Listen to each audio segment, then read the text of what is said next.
아, 사실은 그럴 줄 알았는데 눈물 딱 도착했을 때는 눈물이 나지 않고 그 간청이 온 수탉처럼 바닥을 봤다가 하늘을 봤다가 그러니까 이제 바닥을 내가 진짜 온 거 맞나? 바닥을 봤는데 먼지가 하나도 없는 거예요. 그래서 맞아요. 내가 이렇게 운동화 시꺼먼 거 신고 여기 들어와도 되나 할 정도로 그리고 사람들이 이렇게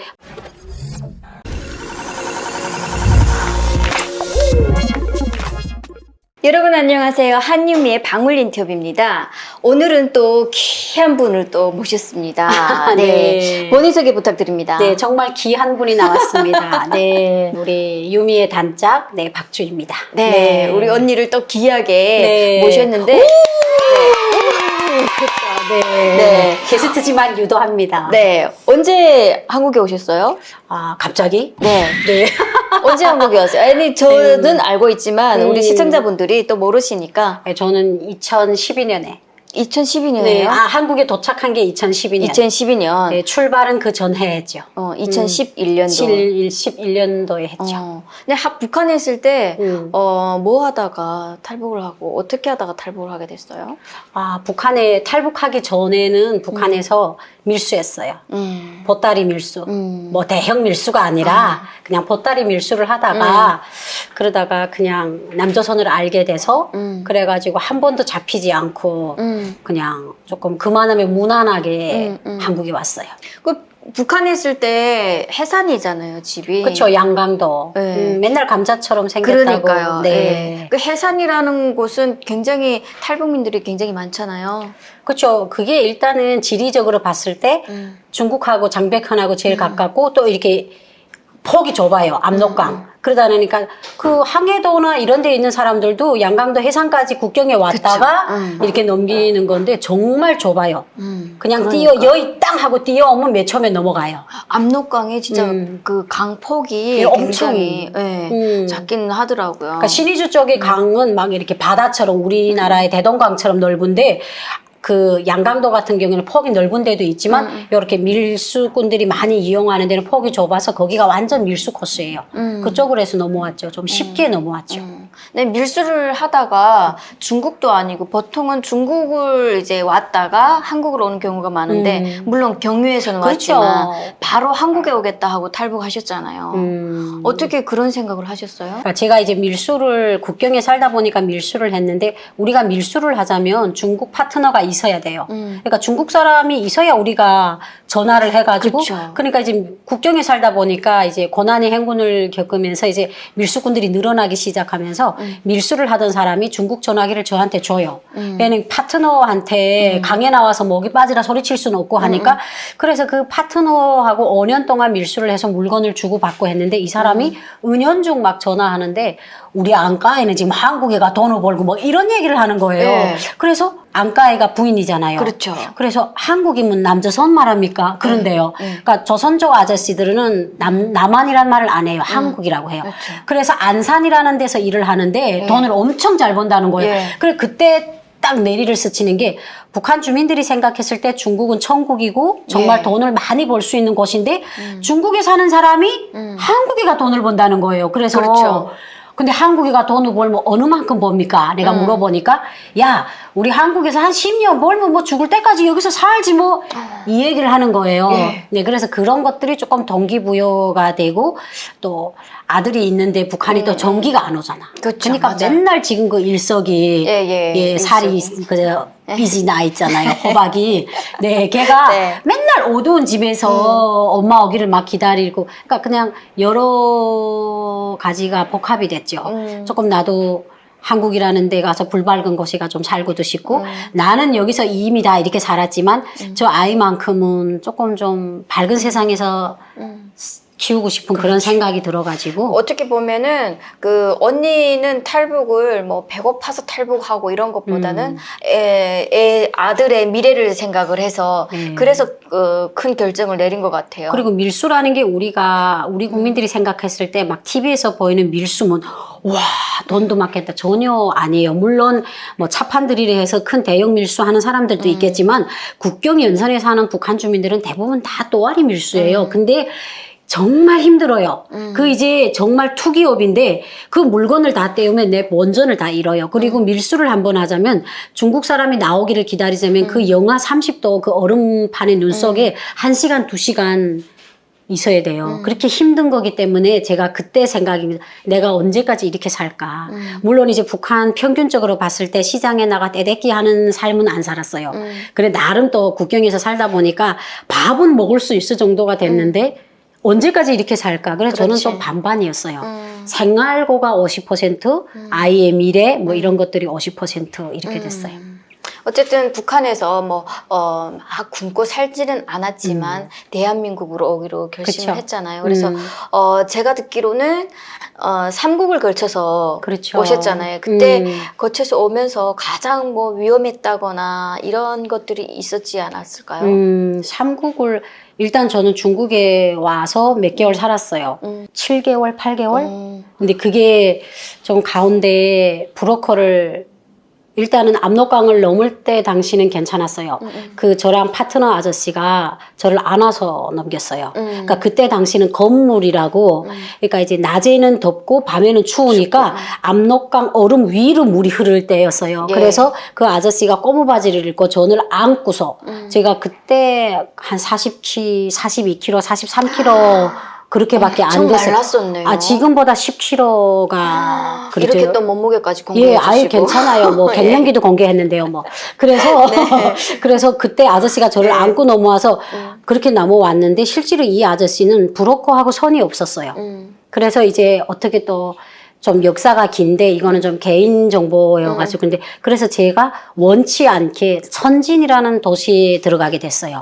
왜냐하면 그 국경에 있는데 너무 그 집에서 불안해하는 거예요. 언제 잡힐지 모르고 그래서 서시장이 있는데 그 아파트에 숨어 있었어요. 연길 서시장. 예, 연길 서시장. 예. 근데 그때 제일 힘들었던 게 사람이 강아지도 막 숨 쉬려 막 바깥으로 다니는데 내가 맨날 그 4층에서 갇혀 있는 게 너무 싫은 거예요. 그래서 한 번은 시장에 나가고 싶다고 하니까 그 집주인이 그러는 거예요. 너는 누가 봐도 북한 사람 같지 않다. 피부도 하얗고 고생하게 안 생겨서 그래서 그 집 딸이 옷을 주는 거예요. 그래서 이렇게 뒤축이 높은 가죽 구두. 거두를 신고 그리고 전화가 안 되는 핸드폰 있잖아요. 네. 고장난 거. 그걸 형식상 쥐고 다니래요. 그러니까 누가 봐도 전화가 있는 사람으로. 그래서 그 따그다기를 핸들을 쥐고 다녔는데 그 폴리스라는 그 사람만 마주와도 갑자기 이게 심장이 얼음이 딱 되는 그쵸. 거예요. 그런데도 이제 예. 표현을 안 하고 그냥 지났는데 누구도 저를 단속을 안 하는 거예요. 그러니까 누가 봐도 그냥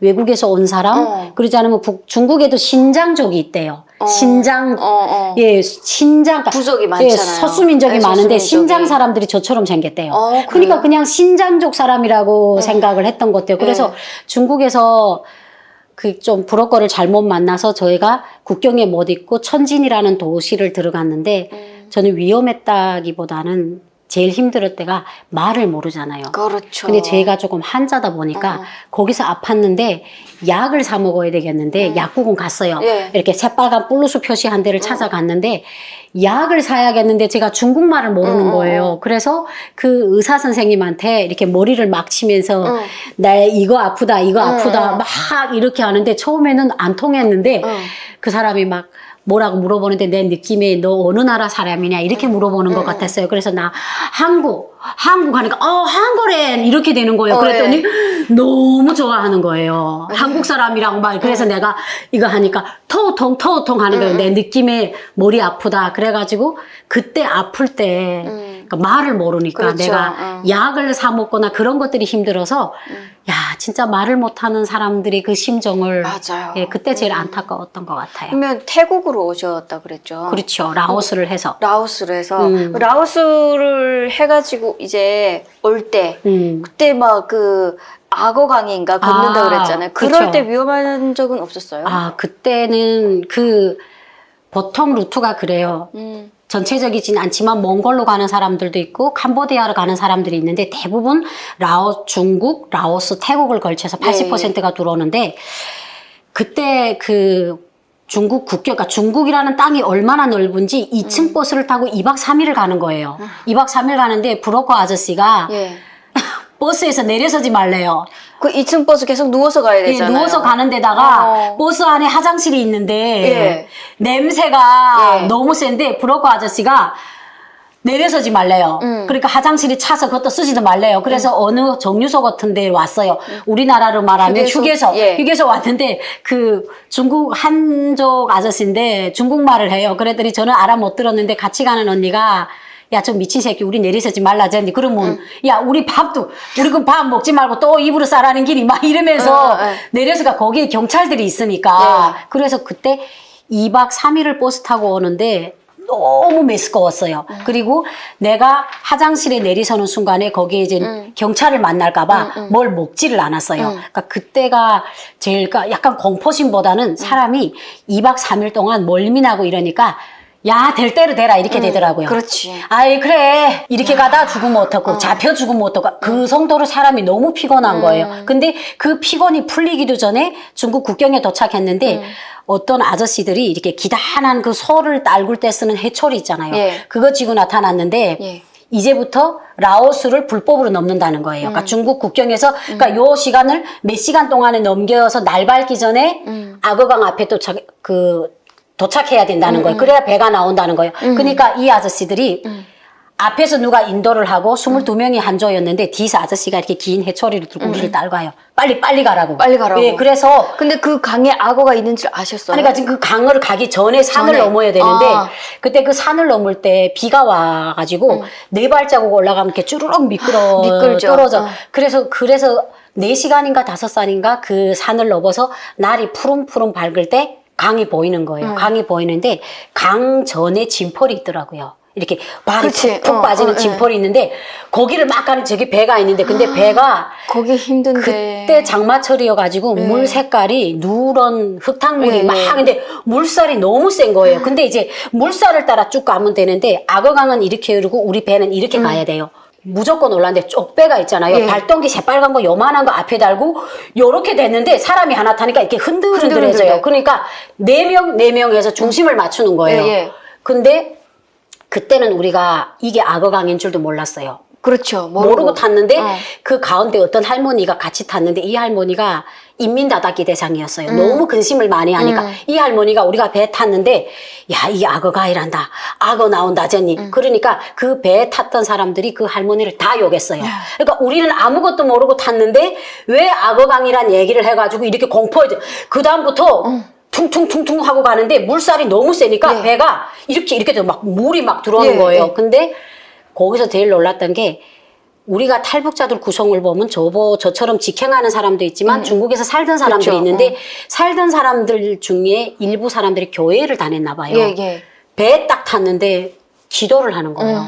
근데 저희는 그걸 보고 꼴불견이라고 했죠. 미치지 않았나? 예, 아니 눈을 바로 뜨고 어떻게든 배 뒤집어지면 헤엄칠 궁리를 해야 되겠는데 눈을 꼭 감고 기도를 하는 거야. 하니까. 근데 진짜 그게 넘어가는 시간이 길진 않았어요. 내 생각인데 한 15분, 20분 정도 됐는데 내가 그때 넘어올 때 38살이었거든요.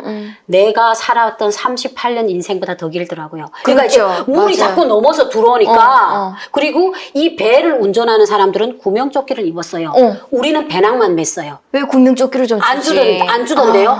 그래가지고 그때 무사히 넘었는데 그때 이제 약간 너무 긴장이 돼가지고 그래가지고 딱 내렸는데 또 진펄인 거예요. 그래가지고 이만큼 빠져가지고 그래가지고 일단은 저희는 악어강에서도 악어를 보지는 못했어요. 근데 공포스럽더라고요. 그래서 그렇게 넘었어요. 진짜 악어강이라고 해가지고 거기를 이제 넘어가지고 오는 분들은 제일 아찔했다고. 그렇죠. 그러더라고요. 눈을 감고 왔던 것 같아요. 너무 무서워서. 맞아요. 우리 때가 그게 2011년도가 사람이 제일 많을 때예요. 거기다가 그 태국이라는 나라가 비가 많이 오더라고요. 그러니까 이제 비가 너무 많이 오니까 비행기가 뜨지 못해요.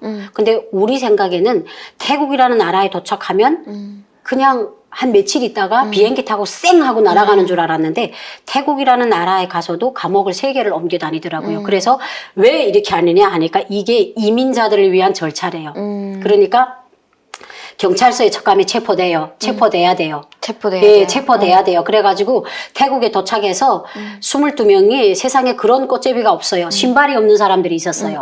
그 진펄에 신발이 빠져서 꺼내지 못해가지고. 그렇죠. 그래서 맨발을 해가지고 아스팔트를 가면서 브로커가 시킨 대로 폴리스 했어요.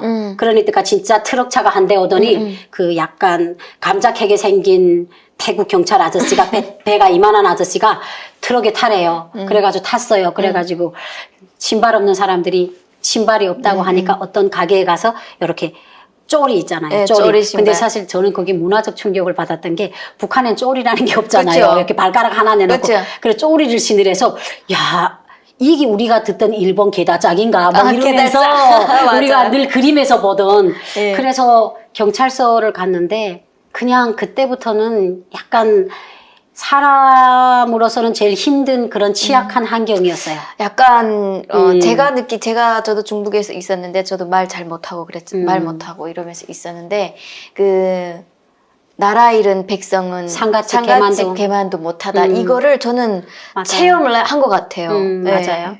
그렇게 하면서 똑같이 그런 체험을 했을 거 아니에요. 태국에서도. 맞아요. 그리고 이제 감옥을 2개, 3개를 옮겨 다니는 그때 이제 그 태국에 있는 무기징역수들하고 같이 섞어놓은 감옥에 가야 되는데 속내 그러니까 팬티하고 브래지어만 입고 옷을 다 벗겨요. 그리고 그 나라에서 입는 제수복을 줘요. 근데 그 제수복이 보자기예요. 몸을 둘둘 감는 거예요. 태국. 예, 그리고 그 감옥서에는 25년, 30년 된 장기수들이 있어요. 예, 그래 잘 때는 분리돼서 자지만 낮에는 같이 합쳐요. 근데 이제 거기서 그 사람들하고 하는데 처음 알았어요. 아, 손이 숟가락이 없이 밥을 먹을 수 있구나. 그러니까 이제 밥을 단체로 주는데 태국 자체가 문화가 손으로 이렇게 밥을 지어 먹더라고요. 그러니까 이렇게 큰 쟁개비 같은데 밥을 주면 수십 명이 거기다 손을 넣고 다 같이 이렇게. 빨리 먹어야 돼. 배 채우겠다. 예, 근데 일단은 알랑미 밥이잖아요. 그러니까 밥이 그냥 부실부실한 데다가 샤워 같은 것도 수십 명이 30명이 이렇게 줄을 쫙 서서 같이 하고 그러니까 그때 그 생활을 하면서 이런 과정이 언젠가는 끝나겠지. 그렇죠. 그래서 그 과정이 끝나서 마지막에는 이민국 감호소라는 데 딱 갔는데 통역원이 딱 나오는데 한국말을 하는 거예요. 다 울었어요. 너무 반가워서. 네, 너무. 근데 그것도 순간이었어요. 감옥에 딱 들어갔는데 한 300명이 있어요. 화장실 앞에까지 탈북자가 있는 거예요. 그러니까 이제 자리 배정을 해주는데 빨리 온 사람들이 좋은 자리고 늦은 사람들이 하는데 맞아요. 비행기가 뜨지 못하니까 매주 목요일마다 비행기가 뜨는데 그 사람들이 계속 이렇게 누적이 되다 보니까 밤에 잘 때는 이렇게 콩나물처럼 머리하고 머리가 반대로 자요. 그래 다리하고 다리가 이렇게 사다리처럼 엉켜 자는데 그리고 에어컨이 없고 24시간 선풍기가 돌아가요. 야, 근데 너무 힘들었어요. 그렇지, 맞아요. 네, 야. 그때 참 너무 빨리 벗어나고 싶었겠어요. 예, 그래서 그렇게 해서 중국에서 떠나서 라오스 이렇게 해가지고 한 3개월이 걸렸어요. 3개월 동안, 3개월 만에 대한민국에 그럼 도착하셨겠네요. 그렇죠. 인천공항에 도착했죠. 딱 인천공항에 내렸을 때 눈물 나지 않았어요? 아, 사실은 그럴 줄 알았는데 눈물 딱 도착했을 때는 눈물이 나지 않고 그 간청에 온 수탉처럼 바닥을 봤다가 하늘을 봤다가 그러니까 이제 바닥을 내가 진짜 온 거 맞나? 바닥을 봤는데 먼지가 하나도 없는 거예요. 그래서 맞아요. 내가 이렇게 운동화 시꺼먼 거 신고 여기 들어와도 되나 할 정도로 그리고 사람들이 이렇게 바퀴 달린 구루마 같은 트렁크를 달달달달 끌고 가는데 그 우리는 배낭 메고 꽃제비처럼 해가지고 그 지나가는 사람들을 구경하느라고 이게 내 저국이구나 이런 실감을 못했다가 그냥 다 우리를 딸로 뽑는데 몸이 좋은 아저씨가 환영한다고 여기는 대한민국 인천공항 그때 그냥 왈칵한 거죠. 그때 되게 울었죠. 되게 안도되면서 그렇죠. 네. 아 이게 그러니까 인천공항이라는 걸 북한에서 몰랐어요. 아 근데 이제 딱 와 보니까 우리가 생각하는 거는 바깥인 줄 알았어요. 그래서 이제 바깥에서 사다리 같은 데를 우리가 쫙 내리면 남조선 5천만 인민들이 나와서 막 꽃다발 안겨주고 이럴 때 상상했는데 무슨 이렇게 복도로 쭉 지나서 가고 맞아요. 보니까 무슨 대리석이 가득 깔린 데를 들어가는 거예요. 그래서 그러니까 처음부터 우리가 상상했던 내가 상상했던 그 모든 것들이 다 반대로 흐르는 거예요. 그리고 그냥 정말 한 가지는 변하지 않았어요. 남조선 남자는 잘생겼다. 네, 잘생긴 그렇죠. 남자가 지금도 나와서 잘생겼어요. 네, 그나마 예. 위안이 됐던 것 네. 같아요. 그러면 네. 이제 우리가 국정원을 걸쳐서 하나원을 걸쳐서 이제 사회에 나오잖아요. 그렇죠. 근데 제가 듣기로는 굉장히 사회에 나와서 힘들었다고 들었어요. 그렇죠. 첫 직업부터. 힘들었죠. 네, 어떤 일부터 하셨어요? 그러니까 첫 직업이 제가 40살이 다 돼서 왔잖아요. 그러니까 하나원에서는 빨리 여기를 비둘기처럼 날아서 나가고 싶었어요. 그렇죠, 맞아요. 근데 나가고 나니까 다시 비둘기처럼 들어가고 싶더라고요. 그러니까 하나원 있을 때는 네, 너무 밖에 행복했어요. 네. 정말 그 나가면은 내가 정말 부자처럼 잘 살 것 같았어. 예, 그래가지고 잘생긴 남자 매일 만나고, 예, 그리고 레스토랑에서 맨날 와인 따고, 그러니까 드라마에 예, 빠져서. 농담이 절반 걷지만 약간 맞아요. 그 파라다이스? 예. 천국 같은 생활을. 맞아요. 왜냐면 우리가 북한에서 봤던 한국 드라마를 보면 다 2층 집이고, 가운데 기둥이 있고, 층계 따라 올라가고 이런 네. 집이었는데. 부잣집만 봤었죠. 그렇죠. 근데 우리가. 일단은 임대 아파트를 딱 들어가는 순간에 현실을 깨달은 거죠. 11평짜리 임대 아파트 들어갔는데, 우리가 상상했던 그렇게 큰 집은 아니었어요. 그러니까 그 집이 나쁘다는 게 아니라, 드라마만 보다가 그렇죠. 그러니까 너무 예. 말하자면 기대를 크게 가지고 잘못된 걸 가지고 들어갔는데 일단은 그 집에 딱 들어갔을 때 이게 현실이구나. 그러면서 처음에는 약간은 어떻게 살지 어떻게 이런 살지. 생각을 하다가 내가 점차적으로 한국 분들하고 같이 이렇게 물들어가면서 나라에서 우리를 이렇게 집을 빌려주는 게 얼마나 큰 도움이라는 그렇죠. 걸 맞아요. 살면서 느꼈지. 그거 그렇죠. 처음부터 처음부터 임대 아파트 11평짜리 들어가서 대한민국 정말 고맙습니다. 네, 이렇게 그거는 말할 사람이 오바예요. 몇이나 오버죠. 네, 그건 거짓말이에요. 그거는 정말 거짓말이에요. 단언컨대. 그럼요. 맞아요. 저희 그러니까 방송은 또 맞아요. 진정성이 있기 때문에. 근데 저도 지금도 임대 아파트에서 살지만 그냥 고마운 거예요. 그렇죠. 감사하고 내가 진짜 땅에 비 오는 바깥에 버려지지 않았다는 것도 너무 감사하고 그리고 내가 이 나라가 이렇게 발전하는데 내가 하나도 도움을 준 게 없는데 받아줬다는 것 자체만 해도 너무 고마운 그렇죠. 거예요. 맞아요. 지금은 그랬지만 네. 처음에는 처음에는 못 그랬습니다. 여기에서 어떻게 살지? 그리고 네. 처음에는 그 11평짜리 집이라고 하는데 다른 사람 다 개인의 기준이긴 네. 하지만 언니 기준에서는 언니가 북한에서는 조금 큰 집에서 살았었잖아요. 그치, 밀수하니까 단칸짜리라도 좀 컸죠. 예, 예. 네. 근데 그 집보다 작으니까 그렇게 생각할 수가 있어요. 그렇죠. 그렇게 생각을 해서 근데 집은 집이지만 일단 딱 들어오니까 돈을 벌어야죠. 돈을 벌고 아들내미를 남의 집에 맡기고 왔는데 근데 이제 나오자마자 제가 아들을 데리러 갈 수 없었던 게 탈북자는 나와서 8개월인가 9개월이 지나야 여권이 나와요. 예, 거주지에서. 그래서 그 기간 동안 내가 뭘 할 것인가. 그래서 정말 많이 찾아다녔는데 정말 빵집에 갔는데 얼굴을 보고는 오케이 하더니 말을 시켜보더니 자기네 사람 안 뽑는다고 말했던 말투 때문에. 예, 가게 사장님이 있어서 나오면서 제가 쌍욕을 했어요. 그렇죠. 지금은 그렇게 안 하죠. 그래. 네, 그 사람들하고 그렇죠. 안 맞으니까. 아직 북한 그게 못 벗었으니까. 근데 그때는 못 벗었으니까. 앉으세요. 정말 잠시만요. 너무 반가워 하더니 말을 딱 시켜보고 북한 사람이니까 저희가 사람이 필요 없을 것 같아요 이러는 거예요. 제가 바보예요. 그래 나오면서 욕을 했지. 얼마나 잘 되나 보자 이래갖고 지금은 생각하면 제가 정말 문명하지 못했던 거지. 그렇죠. 그때는 욕을 했어요. 맞아요. 근데 직장을 잡는 게 제일 힘들었던 것 그렇죠. 같아요. 또 우리나라가 직업의 종류가 너무 많아가지고 그렇죠. 저는 처음에 와가지고 어떤 거를 내가 해야 될지를 잘 모르겠더라고요. 우리가 모르는 이색적인 직업이 너무 많은 예, 거예요. 그 첫 직업이 어쨌든 빵집에 갔다가 이제 합격이 안 됐잖아요. 아까 그냥 말하자면 그냥 잘렸죠. 그렇죠. 말도 예. 못 붙여보고. 그렇죠. 예. 그리고서는 또 어떤 일을 하셨어요? 그리고 믿을 게 그냥 담당 형사밖에 없더라고요. 이 형사님이 고깃집에 저를 소개를 해주셨어요. 식당에. 예. 그래갖고 식당에 갔었는데 오전 11시부터 저녁 10시까지예요. 그때 시급이 5,500이었어요. 제가 왔을 때. 그래가지고 청소까지 다 하고 나면 밤 11시, 12시간이죠. 네. 그래서 그걸 석 달을 하다가 어느 날에 119에 실려갔어요. 너무 그러니까 그때 제일 더울 때고 예, 예. 5월, 6월이어갖고 이게 날씨 적응을 못 해가지고 근데다가 제가 말했잖아 40km 초반이었다고 예, 예. 제가 그때 그래가지고 퇴근을 하는데 건너길에서 지금 버스 정류소를 가야 돼서 이렇게 그때는 아이를 데려오기 전이었는데 이렇게 섰는데 갑자기 앞이 새까맣더라고요. 파란불을 기다리는데 근데 눈을 떴는데 성해병원 응급실이 온 것 같아요. 그래 왜 여기 들어왔냐 하니까 그 맞은편에 계셨던 분이 저를 119에 알려서 데려왔는데 갑자기 어떤 여자분이 가만히 이렇게 서 있더니 무릎을 꿇고 딱 앉더래요. 그랬더니 그냥 훌 눕더래요. 어머. 그러니까 저는 그때 빈혈이 와가지고 예. 그다음에 그때 참 많은 생각을 했죠.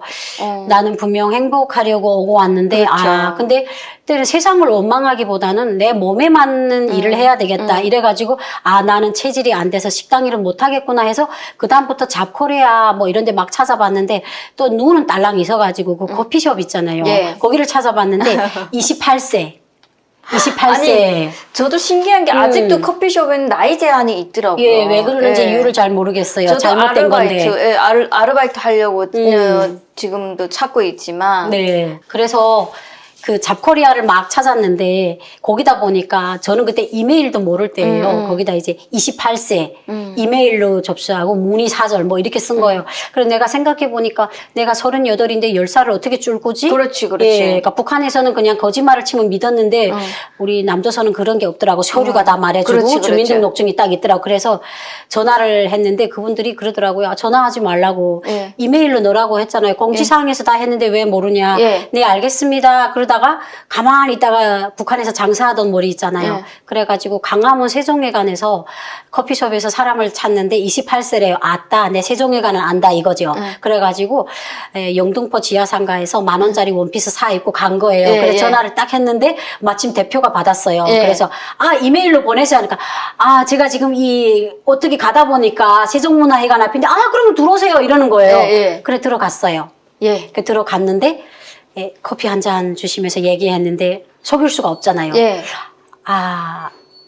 여기 한국분 아니신 것 같다 그래. 맞습니다. 북한에서 왔습니다. 그렇게 얘기를 했어요. 예. 얘기했어요. 그랬더니 솔직해야죠. 솔직하게 예. 얘기했는데 그분이 나이를 안 물어보시더라고요. 그래서 예전에 여기서 몇 년 전에 탈북 대학생이 일을 한 적이 있는데 그렇게 잘했대요. 일을. 네, 그래서 예. 내일부터 나오실 수 있어요. 그래서 너무 감사하다. 그건 말이라고 합니다. 그건 말이라고 합니까? 그래서 저게 커피숍에서 일을 하게 됐는데 그게 있잖아요. 밤 색깔 예. 유니폼에다가 예. 모자를 딱 쓰고 너무 근데다가 예뻤겠다. 세종문화회관에는 외국인들이 많이 와요. 예. 근데 또 영어는 개뿌닥도 모르잖아요. 예. 근데 하도 거기 있다 보니 그래서 제가 이렇게 메모장을 따닥따닥 붙였어요. 그러니까 아이스 이런 걸 하는데 근데 그 외국인들은 사람하고 말할 때 눈을 맞추잖아요. 아이스 아메리카노 그러면 예스 하는 게 너무 매력 있는 거예요. 근데 또 외국인처럼 생겼잖아요. 네. 그래가지고 거기서 일할 때가 너무 행복했어요. 근데 거기서 일을 하면서 든 생각이 내가 이제 이거 커피숍은 내가 알바지 내가 영원히 여기서 일할 그러냐 나는 내 전공을 찾아야겠다 해서 그때 아르바이트를 하면서 공부를 시작했어요. 그래서 이제 신문사 면접 공지가 나서 거기다 이력서도 넣고 그래서 세종문화회관에서 몇 달 동안 일을 하면서 내가 신문사에 합격을 한 거예요. 그러니까 아르바이트를 하고 일하면서 그 다음부터 쭉 기자 생활을 한 거죠. 일단은 지금 현재 직업은 기자잖아요. 예, 지금은 프리랜서 취재 기자, 예. 잡지사 기자죠. 예. 네. 어때요? 처음에 기자 아르바이트도 여러 가지 했지만 처음에 내 직업이 기자다라고 해가지고 첫 월급이라는 걸 받잖아요. 그렇죠.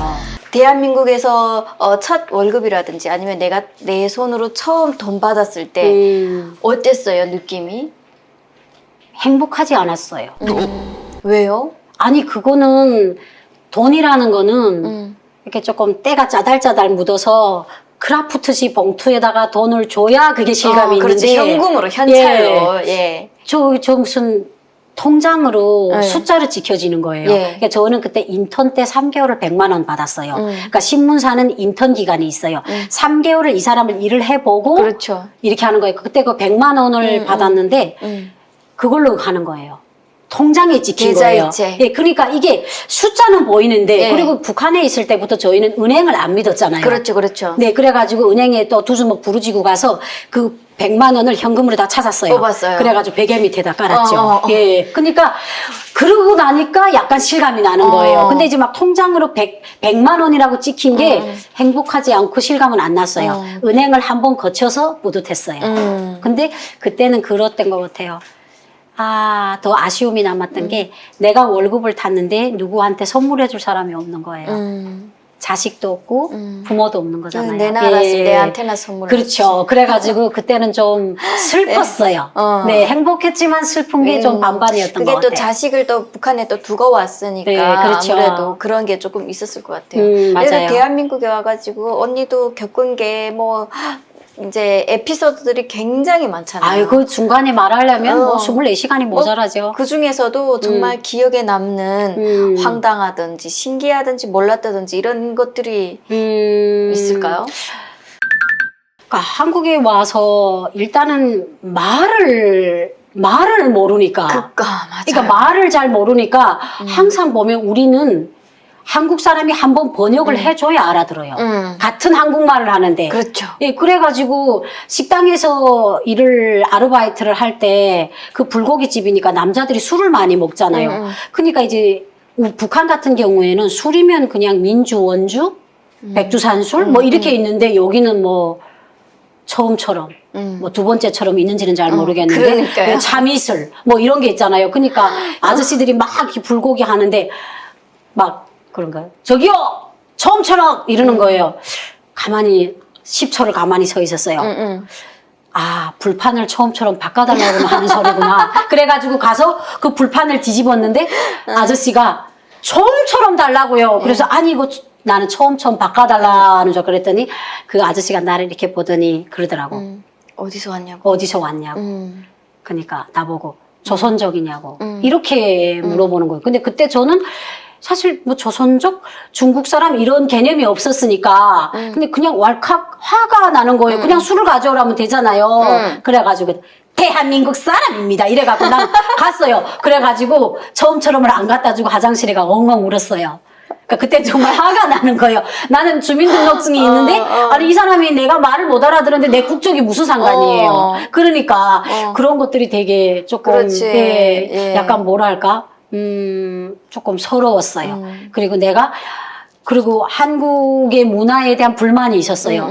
아니 아름다운 우리말이 이렇게 생전에 있는데 무슨 그 꼬부랑말을 맞아요. 꼬부랑말을 계속 써가지고 그게 너무 조금 불만이었어요. 지금은 저도 꼬부랑말을 가끔 쓰는데 아직도 불만이에요. 맞아요. 그러니까 아직까지도 그 말에 대한 그거는 완벽하지 못할 것 같아요. 어때요? 지금은 그러면 한국에서 지금 거의 9년 9년 차죠. 살고 있잖아요.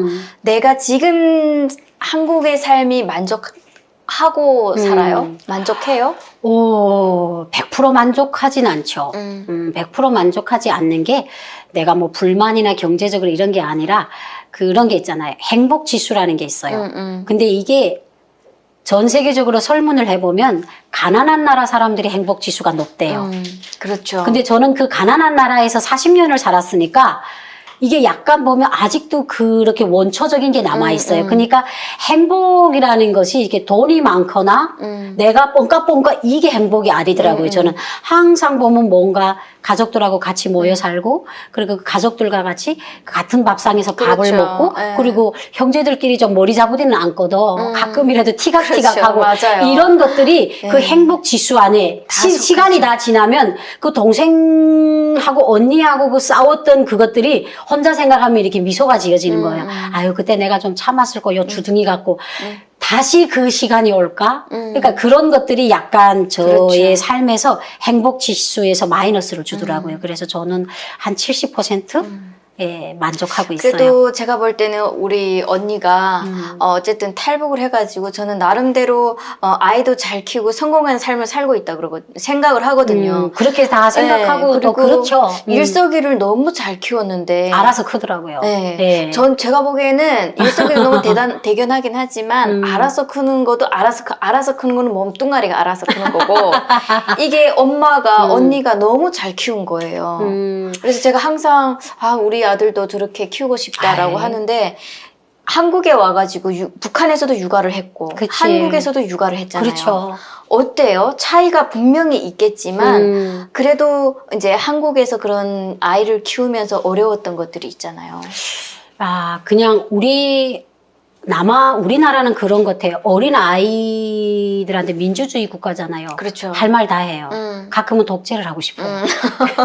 네 배째고 내가 낳는데. 저는 아직 집에서 독재하고 예, 있습니다. 근데 저는 독재를 하려고 하니까 이제 무서워요. 다 이제 컸으니까. 일세기만큼 커 보세요. 예. 몸무게도 제 거의 2배 나가니까. 그러니까요. 근데 북한에서 할 때는 아이를 키울 때는 그 아이 자체가 부모의 말을 거역한다, 자기 주장을 말한다. 그렇죠. 엄마 나는 이렇게 하고 싶은데 엄마 이거 아니잖아. 이랬다가는 그냥 눈앞에 빨래 없죠. 방치 그냥 예. 날아가고 난리 나죠. 그런 말 할 자체도 못하고 아이들 자체도 우리 엄마가 있기 때문에 우리가 굶어 죽지 않고 살아있구나. 우리가 엄마 말을 잘 들어야겠다. 이런 인식이 있어갖고 아이들이 어떻게 보면 부모한테 순종했어요. 근데 우리나라에 와서 내가 저 호박 같은 아이를 키워보니까 처음에는 순종하는 체 하다가 어떤가는 자기 자주권을 호소하는 거예요. 그렇죠. 엄마가 그렇게 말하면 내가 뭐 돼? 뭐 이런 거. 지가 뭐 되는 게 뭐가 상관이 있어요. 근데 처음에는 그게 돼서 야, 네가 뭔데? 막 이랬는데 어느 순간에 내가 아이한테 쪽팔리기 시작한 거예요. 엄마가 창피하죠. 예, 엄마는 맨날 나는 우리 일석이한테 항상 그래요. 공부하기 싫다면 야, 엄마는 40살 넘어서 대학원 다닌 여자야. 뭐가 공부하기 싫어? 이렇게 막 지랄을 하는데 한국에 와서 보니까 아이들한테 이렇게 뭔가 엄마의 주관적인 윽박 생각을 지르고. 내려매기는 거는 문명하지 못한 표현인 거예요. 그래서 우리나라에 와서 아이를 키우는데 그게 제일 힘들어요. 그렇죠. 나의 독재적인 지시사항을 아들한테 내려먹일 수 없는 이 가슴 아픈 현실. 예, 근데 그걸 내려먹였다면 아들이 저렇게 정직하게 안 자랐을 것 같아요. 아, 그래요. 그러면은 언니가 기본적으로 아이를 키우는 데서 아이의 주장, 아이의 입장도 이제 그치. 고려하고 생각하고 들어주고. 그렇죠. 저도 그렇게 해야겠어요. 그렇게 들어주고 나는 일석이가 바르게 자란 게 우리나라의 교육 시스템인 것 같아요. 그러니까 이제 솔직히 집에서 제가 일하다 보니까 아이하고 있는 시간이 없어요. 근데 항상 저는 아이한테 얘기하는 게 그거예요. 거짓말을 하지 마라. 그리고 친구들하고 놀 때는 네가 손해를 본다고 생각하고 해라. 그게 바보는 아니다. 근데 일단 사회 나와서는 돈을 꺼주지 마라. 나는 그냥 여기까지는 얘기해요. 근데 아들이 보면서 보니까 그런 학교 안에서의 교육이 중요하더라고요. 그리고 저는 집에 와서 저는 진짜 아이한테 별 얘기를 안 했어요. 근데 이 애가 다니는 그 환경들, 그리고 아이가 매스컴을 통해서, TV나 이런 것들을 통해서 또 아이가 또 배우는 것도 있고 해서, 저는 나름 만족하고 있어요. 네. 제가 볼 때는 어쨌든 기본적으로 언니가 탈북을 결심한 계기도 아이의 어떤 그렇죠. 미래를 위해서 예. 밝은 세상에서 살기 위해서 탈북을 했는데 그 부분에 대해서는 성공한 삶이잖아요. 아, 그렇죠. 네. 아들의 삶을 보면 성공했죠. 1000%죠. 예, 맞아요. 그래서 아들이 어떨 때 가끔은 이렇게 집에서 노는 거 보면 제가 만약에 탈북하지 않고 북한에 있었다면 뭐 하고 있었을까? 나무 했죠. 산에 가서 나무하고 나무를 하고 밀수하고. 농촌동원 가서 얼굴이 새까맣게 타가지고 강냉이밭 김을 그렇죠. 맺겠죠. 붉은 청년근이대 당하고. 네. 예, 근데 그럴 나이죠. 우리나라의 언덕에 밥 먹고 무거운 걸, 돈 주고 무거운 걸 들잖아요. 그렇죠. 네. 또 이제 보디빌더 하니까. 보디빌더도 하고 예. 대회 나가서 또 메달을 또 상을 예. 또 싹쓸이 하잖아요. 그쵸. 너무 대견한 것 같아요. 맞아요. 네. 마지막으로 마지막 질문인데 네. 지금도 나름대로 이렇게 잘 살고 행복하게 살고 이렇게 하고는 있는데 앞으로의 또 꿈이 있거나 또 다른 도전하고 싶거나 또 희망하는 그런 게 어떤 것들이 있을까요? 근데 이제는 저도 이제 뭐 40도 많이 넘었잖아요. 네. 나이는 이미 예전에 뭐 어떤 방송에서 한유미 씨가 다 공개를 해버려가지고요. 갱년기. 예, 갱년기. 할머니. 네. 그런 게 있는데, 이제 원하는 거는 그런 것 같아요. 그냥 약간 나이가 좀 드니까 무슨 생각이 드는 거야.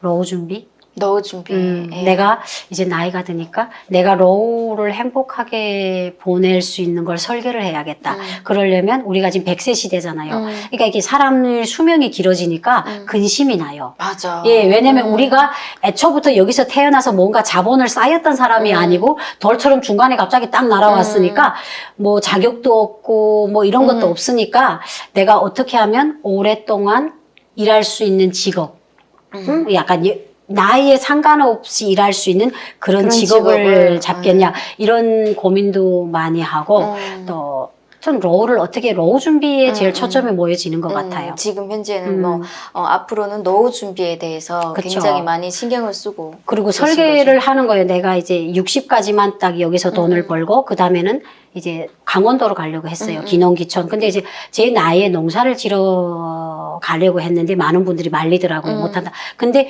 여생은 인생의 말년은 농촌에서 보내고 싶는 거예요. 그래서 그러려면 그 전에 내가 농촌에 가서도 살아갈 수 있는 경제적인 그런 그렇죠. 집안이 있어야 되잖아요. 그렇죠. 그래서 예. 그 전에 10몇 년 동안 내가 일을 해서 얼마만큼의 노후 준비를 해야겠다. 그냥 이걸 지금 설계하고 있어요. 아무튼 제가 쭉 얘기 들어보니까 노후 준비 마지막 네. 노후 준비가 그거 가장 큰 거라고 그렇죠. 하는데 제가 볼 때는 우리 일석이가 너무 반듯하게 자라가지고 네. 좋은 직업을 또 가져가지고 우리 엄마를 먹여 살리지 않을까. 일석이가 바로 노후 준비다라고 저는 한유미 씨, 생각을 하거든요. 제가 정말 찬물을 끼얹는 말인데 아들은요 예. 장가간 팔춘이라 하더라고요. 예. 저는 기대를 하지 말라고 인민들이 옆에서 말해서 기대를 안 합니다. 네. 그래도 우리 일석이는 약간 저는 믿는 구석이 있기 때문에 네. 그래서 일석이가 해주리라고 굳게 믿고요. 네. 오늘 방송은 절대 주희 유미 TV가 아닙니다. 네. 박물 인터뷰입니다. 주희 유미가 같이 오늘 나와가지고 박물 인터뷰인가 주희 유미 TV인가 헷갈릴 수 네. 있는데 오늘은 우리 주희 유미 TV에 박주희님을 모시고 또 탈북을 어떻게 하게 됐고 탈북하게 된 계기를 쭉 들어봤습니다. 네, 저희가 뭐 영상 그 짧은 몇 개를 가지고 전체 10년 동안 그 있었던 에피소드를 다 얘기할 수는 없거든요. 그렇죠. 정착 과정을. 그래서 한 6개월 만에 이렇게 또 모신 이유는 그 후에 또 어떻게 지냈는지 지난번에는 정착 초기에 잠깐 그런 에피소드를 얘기했었잖아요. 근데 오늘은 또 그 뒤로 또 어떤 에피소드들이 많이 있었는지 정말 많았었잖아요. 그렇죠. 그런 것들에 대해서 궁금해서 이렇게 초대를 했는데요. 지난번에 그런 얘기를 하셨어요. 첫 월급을 받았는데 그렇죠. 기쁘지 않았다. 돈이 안 보였다. 내 돈이 어디 갔냐. 그렇죠. 그러셨잖아요. 아라비아 숫자만 보여가지고. 네. 네. 그 다음부터는 이제 월급에 좀 적응을 하셨어요? 아, 그렇죠. 그러니까 제가 유미 씨하고 얘기할 때 마지막 시간에 그런 얘기 했잖아요. 우리나라에 와서 월급을 받았는데 누구나 다른 분들처럼 놀라 자빠져야 되는데 저는 놀라 안 자빠졌거든요. 그 이유가 저희는 뭐 솔직하니까 주인은 목에 칼이 들어와도 솔직하니까 아니 그냥 신사임당 얼굴이 있는 돈을 20장을 저를 착 주면 제가 놀라 자빠지겠죠. 다른 분들처럼. 그렇죠. 근데 통장에 아라비아 숫자가 딱 찍힌 거예요. 그러니까 북한에서 이렇게 통장이나 월급을 계좌이체로 받아본 경험이 없는 저로서는 이게 눈에 확 땡기지가 않는 거예요. 그러니까요. 야, 이게 진짜 돈인가? 예, 이래가지고 그때는 참 그렇게 막 기쁘거나 놀라 자빠지진 않았는데 10년이 된 지금 누가 현금을 주겠다면 계좌이체 하세요. 뭐 이렇게 많이 변했거든요. 맞아요. 불편하거든요. 네. 현금 주면은 맞아요. 또 은행에 가서 이체를 통장에 넣어놔야 돼요. 맞아요. 따라락 하는 기계 문을 따까닥 맞아요. 열어가지고 많은 공정이 필요한데 지금은 오줌께 3년이면 울바자 넘는다고 네. 이제는 10년이 돼가지고 지금은 카드나 계좌이체 이렇게 숫자로 찍히는 게 제일 편하고 예, 그렇지만 아직까지도 놀라 자빠지진 않습니다. 네. 아니 근데 저는 궁금한 게 아까 우리 밥 먹으면서도 얘기했었잖아요. 한국에 와가지고 난 정말 쉬는 날이 없었다.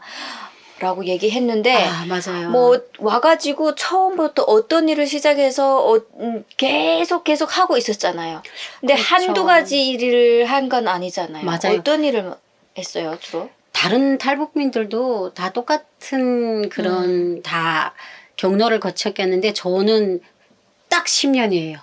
예, 제가 2012년에 와서 2022년이잖아요. 그쵸. 이 10년 동안을 제가 유민의 집에 영상 찍으러 오면서 차를 타고 오면서 내가 우리 시청자분들한테 어떤 얘기를 할까. 왜냐면 식상한 얘기하면 안 되잖아요. 그렇지. 예, 그리고 우리 또 이거는 식상한 얘기 싫어합니다. 싫어하고 그래서 오면서 생각해 보니까 10년이라는 기간 동안 저는 예, 4년 동안은 북한 전문 매체 전문 기자를 했고, 4년씩이나. 네, 그리고 3년 동안은 음. 예, 이제 잡지사, 예, 잡지사 프리랜서 기자를 했고, 2년은 북한 대학원에서 공부했고, 1년은 시청에서 민원행정과에서 일을 했더라고요. 그러니까 이 10년이라는 시간이 한 하루도 틀리지가 않는 거예요.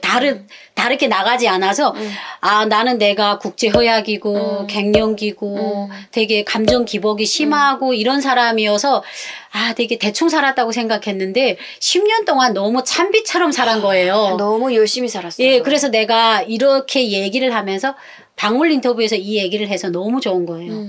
누구라도 나한테 한 번이라도 그런 질문을 한 적이 물어본 없어요. 적이 없죠. 예.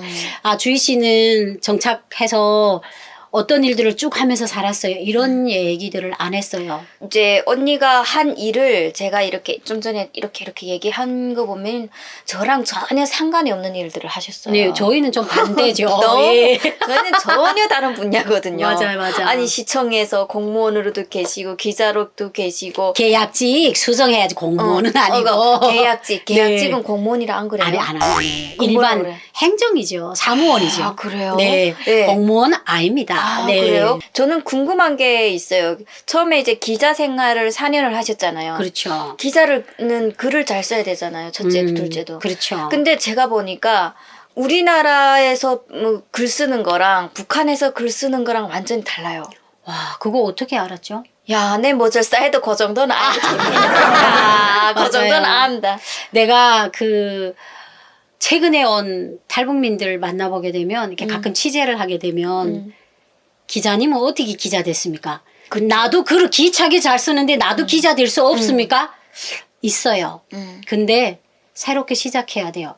어이, 내 북한에서 얼마나 연설물도 많이 쓰고 글을 많이 썼는지 압니까? 그럼 그 순간을 딱 보면 그분들에 대해서 웃음이 나온다기보다는 10년 전에 나를 보는 것 같아서 되게 속으로 웃죠. 야. 아, 너도 나처럼 쓴 약을 좀, 아편 같은 쓴 약을 좀 먹어봐야 진정한 기자가 되겠구나. 근데 북한에서, 물론 기자라는 거는 글을 좀 쓸 수 있는 이런 타고난 게 있어야 되지만, 일단은 대한민국이라는 나라는 모든 것들이 다 이제 마구제비로 돌아가진 않아요. 다 육하원칙에 따라 언제 어디서 누가 어떻게, 물론 북한도 그런 글쓰기 법이 있지만 그렇죠. 대한민국은 북한처럼 글을 쫙 늘어놓지 않아요. 특히 기사.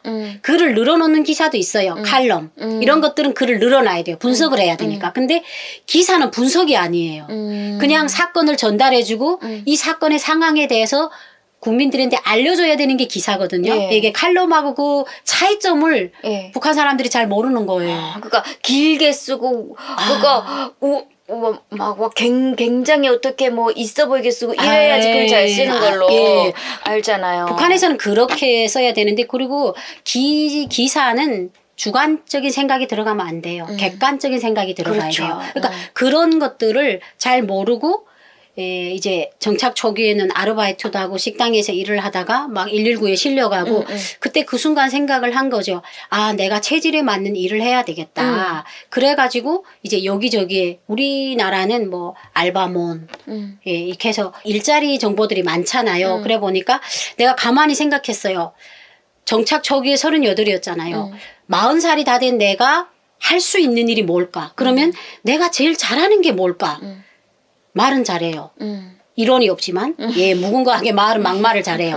거기에다가, 글을 또 그래도 나름 제가 일고등학교 때 국어문학소조도 한 1년을 있었거든요. 그래, 주변에서 짧은 글을 잘 쓴다는 얘기를 하고, 저는 제가 글을 조금은 좀 썼어요. 잘 쓰진 않았는데, 그래서, 내가 이걸 살려야 되겠다. 이래가지고 사실은 아카데미를 다녔죠. 왜냐면 일을 하면서, 그 통일부 산하에 북한 전략센터라고 있는데, 거기에서 1년에 2번씩, 지금은 하는지 모르겠어요. 코로나 때문에. 남과 북한 대학생, 외국 대학생들을 합쳐가지고 글쓰기 아카데미를 했어요. 근데 거기에 다 대학생들이에요. 현직 대학생들이고, 남한 대학생, 북한 대학생, 외국인 대학생들까지 있는데, 거기에 40살 먹은 아주머니가 부시시해서 저 혼자 했어요. 근데 저는 그때 생각한 게, 내가 이 사회에서 오래 남으려면 내가 잘하는 걸 살려야 된다. 이런 생각해서 정말 제일 끝자리 가서 그 교수님들이 초빙해가지고, 그 다음에 글쓰기도 배워주고, 이렇게 스피치, 말하는 거. 우리는 북한에서 금방 와서 안녕하십니까? 북한에서 온 게 인류이 됩니다. 이렇게 얘기하는 거. 스피치는 그게 아니에요. 안녕하세요. 저는 백두산이 고향인 양강도에서 왔습니다. 이렇게 이걸 배워주는 거예요. 근데 이제 그 스피치하고 글쓰기를 배워주면서 좀 자신감이 생겼죠. 아니 근데 나는 이제 글쓰기를 잘한다라는 그 뭐 이런 거를 스스로 내가 뭐를 잘한다라는 거를 생각하는 자체가 대단한 것 같아요. 나는 내가 뭐를 잘해서 뭐를 시작하고 돈을 버는 게 아니라 이거를 해가지고 이렇게 해야지 내가 지금 형편에 맞게 할 수 있겠다 해서 지금 하는 일도 반영구도 하고 있거든요.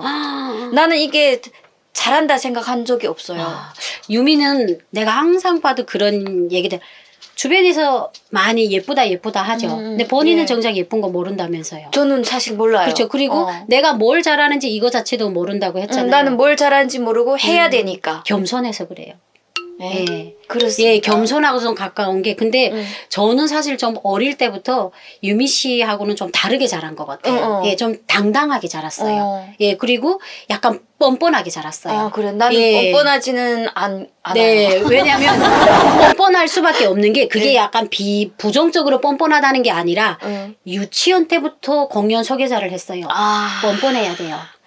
맞아요. 네. 아니 누가 그러더라고요. 우리 인터뷰하신 분 중에 처음 공연하는데 너무 떨리니까 선생님이 저 앞에 앉아 있는 사람들은 삶은 소대가리라 생각하라. 그렇게 언니도 그렇게 하셨어요? 아니 저는 근데 일단은 무대 위에 오르면 사람들이 정확히 안 보여요. 무대에 나서면 눈이 커야 돼요.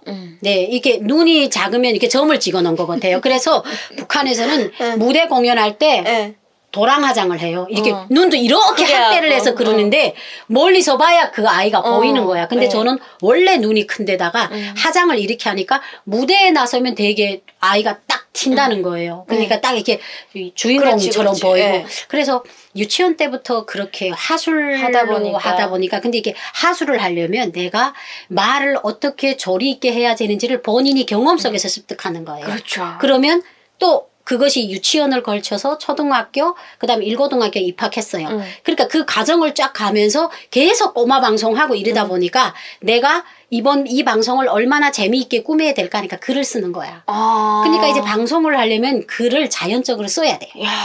네, 그렇구나. 그래서 아니 저는 글을 안 쓰고 하거든요. 여기 보시다시피 없습니다. 빈 깡통이죠. 되게 많은 분들이 궁금해하시는데 없습니다. 저는 이제 질문이 이게 처음에 사실은 할 때는 여기 형식상 있었어요. 지고 있는 거잖아요. 처음에는 있었어요. 이렇게 붙여놓고 이렇게 질문을 했는데 이 사람 얘기를 들어보니까 이 질문이하고 상관없는 막 이렇게 오락가락 하더라고요. 맞아요. 너무 틀에 갇혀서 내가 얘기를 하게 되니까 그냥 자연스럽게 얘기하는 게 좋아서 질문 이런 게 없었는데 저도 한번 생각을 해봐야 되겠어요. 질문을 다시 다 쫙 짜고 해야 될 것 같아요. 글을 쓰면서 그 북한 기사도 쓰고 한국 기사도 쓰고 네, 그렇죠. 그러잖아요. 예. 그럴 때 뭐 좀 재밌는 거나 이런 게 있어요?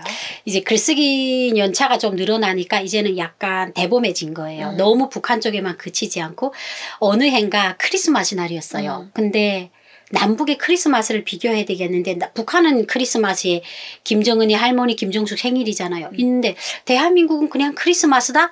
그래 또 다른 신문사를 쫙 검색했더니 크리스마스 날에 제일 많이 팔리는 게 콘돔이래요. 대한민국에서. 대한민국에서. 예. 이거다. 그래서 북한에는 크리스마스 날에 제일 많이 팔리는 게 찌총이에요. 찌총. 예, 그러니까 설 전이니까 그 따다다다다다닥 하는 거 있잖아요. 뭐예요? 딱총이라고 하죠. 북한에서는. 중국에서 넘어오는 뭐예요? 폭죽. 예. 북한에서는 그걸 우리 양강도에서는 그걸 찌총이라고 했어요. 그래서 찌총이 잘 팔리고 설 전이어가지고 그리고 대한민국은 콘돔이 잘 팔린다 해서 콘돔과 찌총이라고 기사를 썼는데 그걸 다음 날에 연합뉴스에서 퍼간 거예요. 그러니까 우리 인터넷 신문사들이 조금 이색적이고 이게 우리 국민들이 잘 모르는 기사를 쓰면 대형 신문사에서 퍼가요. 근데 꼭 인용을 해주는 거죠. 박주희 기자라고. 너무 뿌듯하죠. 아니 이제는 이해할 수는 있겠지만 우리나라 크리스마스에 왜 콘돔이 제일 잘 그렇죠. 팔릴까? 예수님이 탄생했는데 왜 콘돔이 잘 네. 팔릴지가 그거를- 이런 것들이 좀 네, 그거를 이해를 하셨어요. 예. 아, 지금은 왜 잘 이해를. 팔린대요? 아, 그럼 뭐, 모텔이나 호텔에 많이 가니까. 네. 어떻게든 다 축복하고 축하하자는 의미니까. 이 나이 처먹고 그거 이해 못하면 아이 됩니다. 근데 처음에는, 그러니까 기사라는 거는 그런 뭐 사생활적인 걸 지나가지고 문화적인 걸 소개를 해주잖아요. 예. 그래서 저는 이제 아침에 일어나면. 야, 저 지금 처음 알았어요. 아, 처음 알았어요. 그러니까 제 이름을 탁 쳐요. 그러면 이제 뭐 유데일리, 연합뉴스, 미국의 소리방송 이렇게 제 기사를 퍼간 게 그 사람들은 꼭 인용을 해줘요. 제 이름으로 박주희 기자 기사라고. 그러면 뿌듯하죠. 되게 그러니까 야. 우리는 인터넷 신문사기 때문에 작은 신문사잖아요. 그리고 근데 큰 신문사에 퍼가게 되면 그만큼 내가 기사를 잘 쓰고 그 기사가 아이디어가 좋다는 거잖아요. 그렇죠. 예, 그래서 그렇게 쓰면서 제가 그때 사명감이라는 게 생기고 기자라는 게 돈을 많이 못 벌어요. 예. 그 솔직히 말하면 사람들이 기자를 하면 성공했구나 이렇게 생각하는데 저는 그렇게 아니에요. 생각해요. 그냥 일반 옆에서 보셨잖아요. 제가 돈을 많이 벌어요. 그래서 나보다 낫잖아.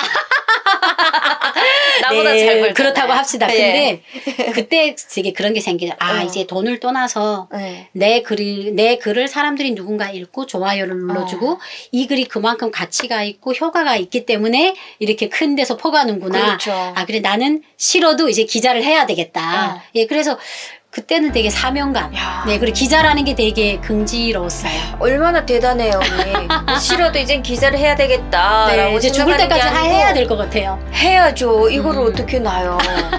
이 좋은 직업을. 그러면 언니 아직도 그 기자 생활을 쭉 하고 계신 거예요?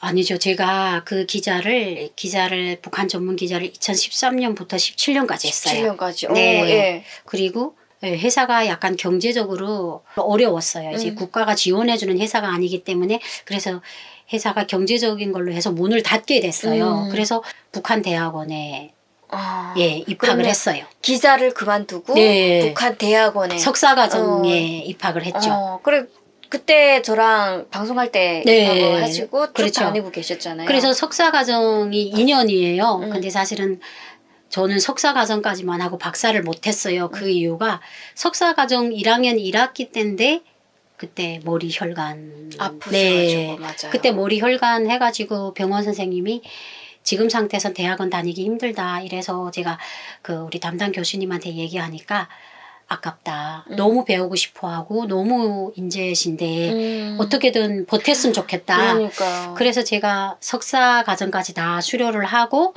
또 먹고 살아야 되잖아요. 예. 그래서 제가 시청에 민원행정에서 사무보조로 1년을 일했어요. 야, 예. 그때도 제가 알고 있기는 했지만 그때 굉장히 힘들어 하셨잖아요. 아, 몸도 그렇죠. 아프고. 처음에 힘들었죠. 왜냐하면 내가 글을 쓴다는 거는 어떻게든 머리 뜨져가지고 문장을 연결하면 되지만 이것은 클릭이에요. 내가 잘못 클릭하면 이 사람의 개인정보가 다 노출이 돼요. 그렇지. 예, 너무 중요한 부서에서 그러니까. 네, 그리고 일을 했어요. 서류도 또 다 알아야 돼. 예, 알아야지. 맞아요. 어떤 나같이 모르는 사람 이거는 어디서 떼요? 이건 어떻게 해요? 맞아요. 해야 돼요 하면은 그거를 설명을 해줘야 네, 돼요. 맞아요. 안내를 해줘야 되잖아요. 맞아요. 그래서 근데 그때 20대 공무원들은 참 금방금방 잘하더라고요. 아무래도 20대니까. 예, 근데 저는 40살이 넘은 데다가 그리고 대학원에서 배우는 공부하고 주민등록 공부는 다르더라고요. 다르지. 너무 네. 어려운 게 없었어요? 아, 거기서? 어려웠어요. 어려웠고. 서류나 뭐 이런 것도? 예, 사람들이 막 밀리기 시작해요. 이게 늦으니까. 그리고 우리가 이제 초본을 뗄 때는 이제 8가지를 체크해야 돼요. 근데 본인이 요구하는 게 있어요. 뭐 전에 살던 지역을 밝히겠냐. 근데 그걸 이제 본인은 그냥 초본 하나 주세요. 이러면 끝이에요. 그러면 자, 그러면 전에 살던 지역도 필요하세요? 이걸 내가 물어봐야 되는데 한국 사람처럼 말이 돌아가지 않는데 우리가 항상 가면 주민등록 등초본 뗄 때 그러면 그 신분증 주세요. 이런 거예요. 그렇죠. 공민증 주세요. 아니 이게 그런 말이 입이 안 나와요. 나오는 거예요. 그래가지고 아. 공민증 주세요 했다가 신분증 주세요 이렇게 예, 된 예, 거니까 예. 이게 그 다음부터 남이 어쩌지도 않는데 되게 이런 그 제의식 있잖아요. 예, 예. 그래서 정말 벌벌 겠죠, 처음에는. 야, 정말. 네. 아니, 그 어려운 서류 떼기가 탈북민들이 제일 어려워하잖아요. 네, 서류 떼기가 제일 힘들죠. 저도 뭐 어디 뭐 신청하거나 뭐 어디 서류가 그 필요할 때 있잖아요. 맞아요. 뭐 은행에서 대출 받는다거나. 너무 뭐 동사무소 가야지, 시청 가야지, 국세청, 세무서 세무서 가야지. 막 서류가 막 장난 아니더라고요. 아우. 제일 어려웠어요. 서류 우리나라는 떼는 정의의 게. 서류의 나라야. 근데 그거를 또 하셨으니까. 예, 그리고 이제 또 이제 경찰들이 또 많이 와요. 예. 예, 경찰들은 또 이제 그런 수사 목적 때문에 이런 사람들이 오는 거 있으면 이제 대량 떼거든요. 그것도 또 잘 체크해야 되고, 그리고 세무서. 세무서나 이런 사람들이 매일 오는 사람들이 있는데 한 번에 세무서 같은 거는 예, 이렇게 변호사 사무실 이런 데서 오게 되면 40장씩 막 떼요. 서류를. 예, 서류를 예. 막 이게 그걸 해야 되니까 예. 그 처음에는 있잖아요. 늘어지니까 이렇게 3번, 8번 하긴 해도 막 이제 그 노트북에 눈이 붙어요. 그러면 사람들이 이렇게 바쁜 사람들이잖아요. 짜증이 나기 시작해요. 사람이 밀려요. 번호편을. 그러면 주사님 옆에서 공무원 미안. 그때 참 공무원분들이 괜찮았어요. 예, 와서 진짜. 도와주시고 예사님 이럴 때는 이렇게 하고 이럴 때는 요것만 확인하시면 돼요. 막 이래가지고 그래서 처음에는 막 힘들었는데 어느 순간에 어떤 남자분이 오셨어요. 남자분이 오셨는데 말투를 보니까 제 옆에 있는 주사님한테 뗐어요. 근데 말투를 보니까 북한 사람인 거예요. 그래서 그분이 이제 그 인감을 떼주시고 저한테다가 인감은 다른 분이 떼고 나는 내가 서류를 둥쳐받다가 저한테 넘기신 거예요. 근데 서류가 많았어요. 그러니까 우리가 보통 서류를 많으면 봉투 필요하세요? 이런 말을 물어봐요. 봉투 필요하세요? 하던데 싹 가요. 근데 이렇게 막 서류를 이렇게 쥐고 가는 거예요. 그래서 제가 봉투를 쥐고 따라갔어요. 선생님! 하고 따라가니까 네 선생님 아옵니다. 이러는 거예요. 그래서 언니를 알아봐요. 그랬더니 저를 TV에서 봤대요. 아, 그래요? 예, 그 MBC에서 봤는데 그러면서 선생님 나 오늘 기분 너무 좋습니다. 이러는 거예요. 왜 좋냐 하니까 제가 여기 한국에 온 지 3년밖에 안 되는데 야 이게 직업 얻기도 힘들지 그렇지. 이게 탈북자라고 돌아가면 나를 차별하는 게 아닌지 막 이런 선입견이 있었는데 되고. 내가 아는 탈북자분이 공공기관에서 그것도 제일 중요한 부서에 앉아서 서류를 떼는 거 보니까 야 우리 탈북자 차별 아이 받는구나. 이게 자기 너무 좋았다는 거예요. 예, 그래서 제가 거기서 비록 1년도 아니에요. 11개월을 일을 했는데 그거 일을 하면서 아 나라는 사람으로서 인해서 탈북자 누구에게 가는 힘이 될 수도 있구나. 내가 막 다 뭉클하네요. 예, 그래서 그 아저씨가 제가 봉투 필요하세요 하는데 자기 말을 대답할 수가 없어서 부끄러워서 그냥 갔대. 자기는 나를 아는데. 속으로는 네 했는데 말을 못해. 예, 그래가지고. 그래서 그때 저는 물론 힘들었죠. 그리고 공무원 사회가 100여 내기가 그 안에서 공무원들 집단에 공무직이 있고 계약직이 있어요. 그러니까 일반 저처럼 사무보조들도 있는데 그렇게 탐탁진 않아요. 근데 처음은 좀 힘들었지만 후에는 되게 내가 너무 좋은 사람들하고 일했구나. 예, 좀 그런 추억이 있어요. 우리 영상을 이제 탈북민들이 혹시라도 보게 된다면은 공무원 그다음에 뭐 시청이나 뭐 어디 동사무소나 이런 데서 일하는 거를 두려워하지 마시고 조금 공부를 해가지고 그렇죠. 언제든지 도전하면은 될 것 같아요. 될 수 있어요. 저는 하면 잘할 수 있을 것 같아요. 잘할 수 있어요. 아, 그래요? 예, 아니요. 일단은 그런 민원 행정 이런 거는 뭐 지식이라기보다는 정해놓은 룰 안에서 본인이 기억만 잘하면 돼요. 예, 이미 그 사이트 안에 시청에서만 민원 행정에서만 볼 수 있는 그게 있어요. 예, 그런 사이트가 있기 때문에 그 안에 들어가서 초본할 때는 요거 누르고 등본할 때는 요거 누르고 인감할 때는 그러니까 거기다 저는 그 앞에 모니터에 메모장이 쫙 붙었어요. 그래가지고 거기에다가 들어갈 때 컴퓨터를 끄고 어디를 클릭하고 그 순서부터 아예 초등학교 1학년생부터 쓴 거예요. 근데 그게요. 예. 어차피 못 보잖아요, 고객님은. 내가 그렇게 수준 없다는 걸. 근데 저만 보잖아요. 근데 또 주변의 사람들은 그런 걸 딱딱 붙인 걸 보고 열심히 하는구나. 열심히 일하는구나. 이렇게 성실하게. 이렇게 생각해주고 그래서 지금은 이제 남북 하나 재단에서 네. 일하고 계시죠? 그렇죠. 저는 이제 우리 탈북민들을 위한 잡지가 잡지요? 격주로 나와요. 2달에 한 번씩. 그래서 거기에서 이제는 이제 탈북민들뿐 아니라 함께 사는 이야기라고 해서 탈북민들하고 같이 도와주고 있는 남한 분들. 네, 이런 사람들을 꼭 사회에서 성공한 사람뿐 아니라 이렇게 우리 한유미처럼 열심히 살아가는 사람들 제가 소개해드렸죠. 그렇죠. 네, 저도 표지 나왔어요. 모델로. 야, 네. 저는 네. 동포사랑이 국민은행 막 이런 데도 들어가더라고요. 지금은 완전 어디 그런 도서관이나 이런 데 가도 세워져 있어요. 도서관, 국민은행 이런 데도 네. 있는데 저는 제 친구들이 제 아는 분들이 은행에 사진 찍어서 야 은행에 갔는데 네 사진이 네가 있더라. 표지에 딱 네가 있는 게 얼마나 뿌듯한지 이러면서 사진 찍어서 보내주더라고요. 맞아요. 그래서 어디 있었디 하니까 난 지금 국민은행이야 막 이러면서 맞아요. 그거를 보니까 저는 성공하거나 뭐 그런 게 전혀 아니에요. 지금 그냥 계속 열심히 살죠. 그냥 진짜 제일 그냥 밑에서 거의 헤매면서 사는데 아니요. 내가 어떤 책의 표지로 이렇게 그렇지. 딱 있다는 게 저 그거라 그래 아직도 갖고 있는데 사진을 맞아요. 너무 좋더라고요. 어때요? 그 일을 하면서 보람을 느끼고 그러지 않아요? 너무 행복해요. 기자여서 참 좋다. 예. 근데 사실은 40대에 기자 생활을 시작하셨잖아요. 거의 그렇죠. 네. 네. 40대에 내가 만약에 북한에 있었다면 해바라기 씨파라 집이. 아니 해바라기 씨는 좀 지났고 저는 아마 북한에 있었다면 밀수를 했죠. 그냥 밀수를 하고 그다음에 뭐 욕하고 화장품 장사 아니면 저는 약간 그런 장사는 왜냐면 조금 그런 끼는 좀 있어요. 그러니까 저는 밀수를 하지 않으면 그렇게 했는데 근데 이게 시간이 점점 가는 따라 저도 가끔은 유미처럼 기술을 배우고 싶어. 그래서 누군가를 해줘가지고 내가 누구 눈치를 안 보고 그냥 우리도 어떤 잡지사에 소속이 됐잖아요. 그러니까 우리가 쓰고 싶은 기사를 쓰는 건 아니잖아요. 맞아요. 근데 유미는 사님이 오면 유미 재간껏 눈썹을 해주잖아. 근데 난 사실 유미를 너무 부러워했어. 근데 이게 인생에 그런 걸 바꾼다는 게 그렇게 쉽지 않아요. 그리고 이젠 나이도 늦었고 유미가 눈썹을 잘한다 해서 저도 잘한다는 담보는 없어요. 그래서 저는 조금 그런 걸 빨리 깨닫는 스타일이에요. 제가 이제 KBS만 6년 정도 하고 미국 라디오를 10년 하거든요.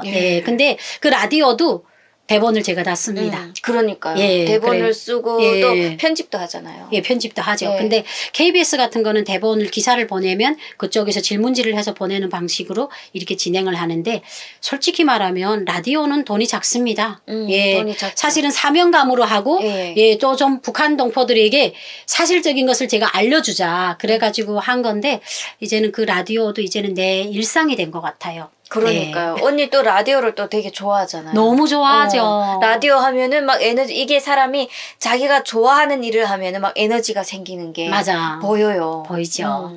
제가 이번에 영광스럽게도 진행자로 발탁이 돼서 시작한 지 한 반년이 됐는데 PD님이 엄청 고생하세요.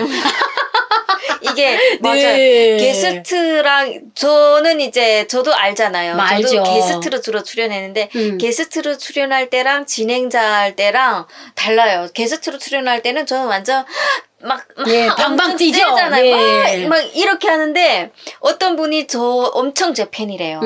근데 방울 인터뷰 보니까 또 다른 매력이 있는데 너무 차분하대요. 그렇죠. 이런 매력이 있는 줄 몰랐다라고 하는 분도 계시고 또 어떤 분들은 사투리를 안 쓰고 방방 뛰지 않아서 좀 본래 아쉽다. 한유미를 찾아보기 힘들다. 그래서 제가 그러죠. 천의 얼굴을 가진 여자입니다.